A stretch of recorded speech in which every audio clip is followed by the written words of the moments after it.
Welcome to the Conversation Lab. I'm Don Schaefer. If democracy begins in conversation, then we need to nurture a culture where ordinary people like us routinely talk about those things that help us understand each other, whether it's about climate, race, religion, gender, or politics. When we're trying to make sense of our city and the world we live in, every question comes with a set of assumptions about the nature of ourselves and our place in a larger world. The Conversation Lab provides a safe place to talk about some of those things. This program is produced by CFRO-FM in Vancouver. It's available on air and online on various platforms, and we appreciate the help of Vancouver's community groups. Dr. Kari Marie Norgaard is with us today, and Kari is an associate professor of sociology and environmental studies at the University of Oregon. She's an author and has published as well as taught in the areas of sociology, gender, environment, climate change, and race. One of her specialties is denial.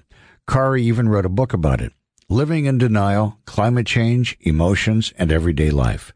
Another specialty of Kari is working with indigenous groups such as the Karuk Tribe. The Karuk are an indigenous people of California.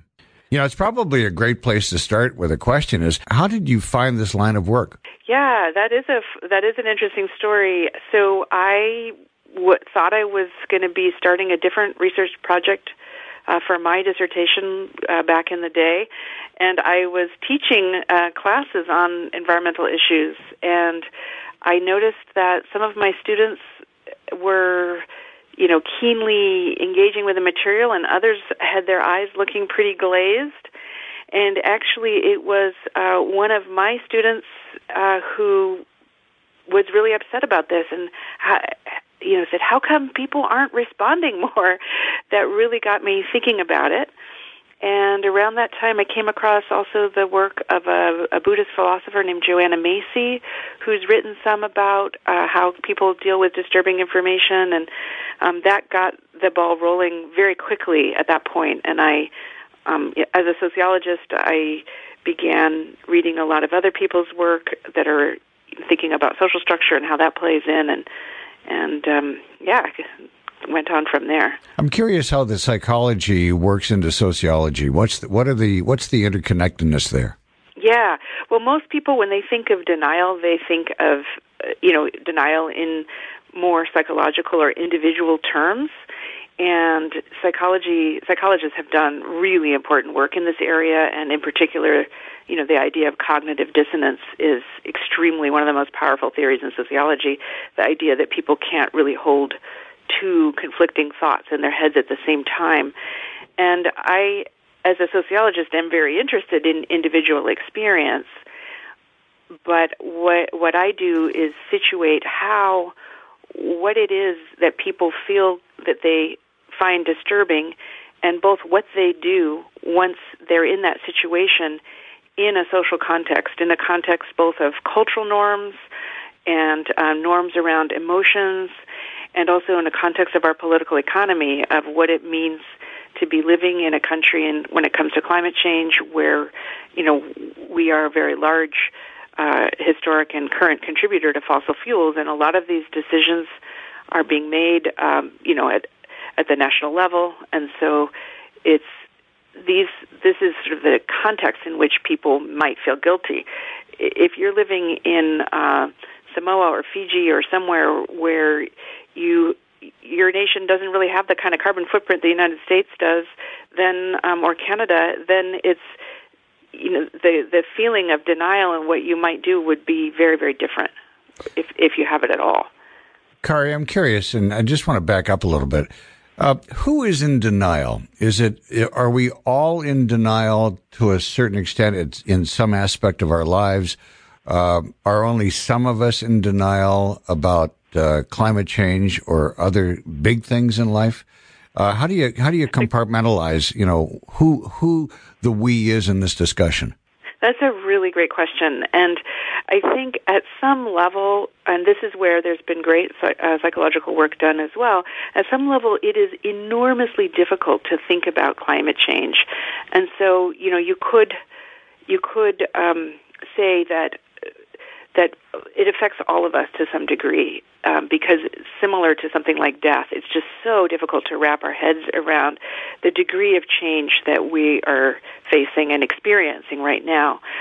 That said, I think one of the things that's important to understand about the kind of work that I do is that I'm not interested in the climate skeptic movement, the so-called explicit denial. I draw on British sociologist Stanley Cohen's work on different typologies of denial. And the kind of denial that I'm interested in is more of the active ignoring, the ways that people who are aware that climate change is happening, believe that it's happening, but sort of continue to live our lives as though it isn't happening. And by that I mean not really taking it that seriously, not talking about it with friends, not planning our lives and thinking about our futures as though climate change might be a part of it. That Ipsos Mori study that we've shared notes on that says that 47% of the people globally say that scientists don't know what they're talking about. I hope you're right that number is probably too high. But just in case it's not, I mean, not that the number matters, who are they? Is it still you and I, or is it somebody else? Sure, I think that's true, and this is where, as a sociologist, it really matters. It's very easy, and this is something that folks on the right have, really critiqued the left for people, still using high carbon footprints and so forth. We all live in a social context, however, that is beyond our ability to immediately alter. And for that reason, at some level, sure, in order to go through our day, and this is, we need to be in denial. And this is where, as a sociologist, I think we need to think about it in this way. It's not that people are coming up out of the blue with the desire to get on an airplane. But furthermore, one of the things that's really important to understand is that part of the discourse that we have in the United States, and I'm sure to a great deal is true in Canada as well, although I can't give you as specifics, we have a very individualized discourse that doesn't think about social structure. So at this moment in time, certainly airline travel is a big part of the problem, and this is maybe one of the gifts of the Trump administration, is seeing how much it matters what's happening at the larger collective government level. We need to be making very large changes in carbon output and other greenhouse gases, and those changes are much larger than you or I deciding to get on and off an airplane. Those are about getting off coal.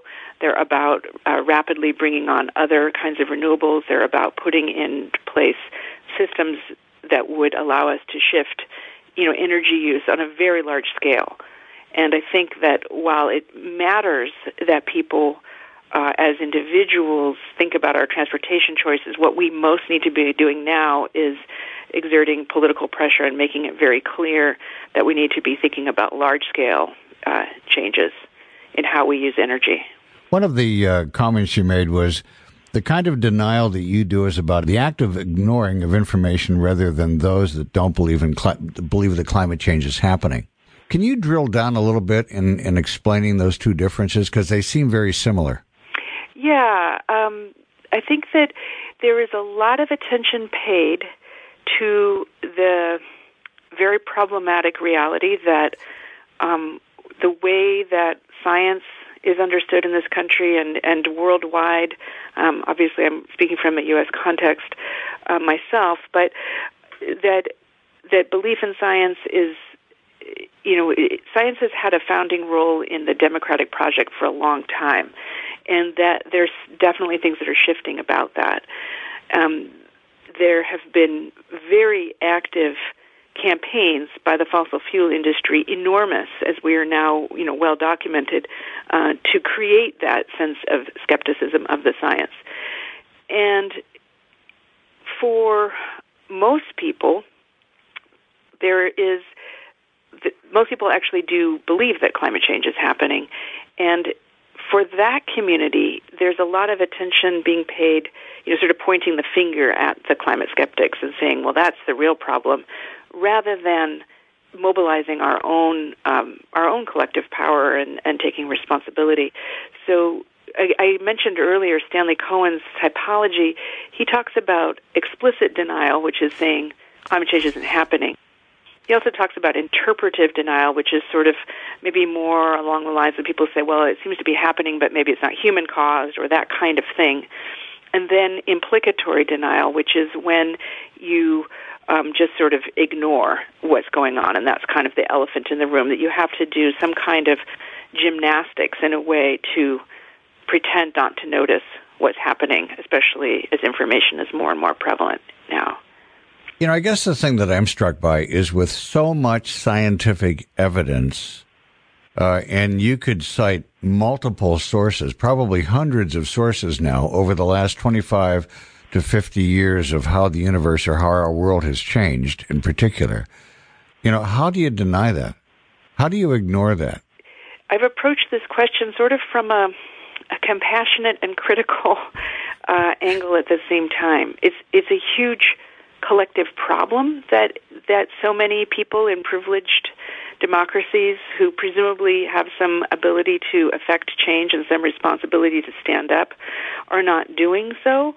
But on the other hand, the work I do is around disturbing emotions, the sense of fear about the future, the sense of helplessness that people express, and the sense of guilt. And so the compassionate angle of my approach is just in recognizing that these are very difficult and disturbing emotions. I don't know how many of your listeners have had that sort of middle of the night, oh my God, experience of, wow, we are really in for very serious times, and what is this going to mean for, for my life, for my children's life, for my community in the next 10 years? But those are not pleasant kinds of experiences to have, and so, I think that it is difficult to wrap our minds around it, and then at the same time, when you don't see other people being engaged, and we don't have a very rich discourse about what anyone can actually do, it is very expected that people would withdraw in this way. What is denial's impact on social justice, just to break it down to a local community? Great. Well, I think that this is an incredibly important dimension of things. So there's a term that's been circulating more, and that's the idea of environmental privilege.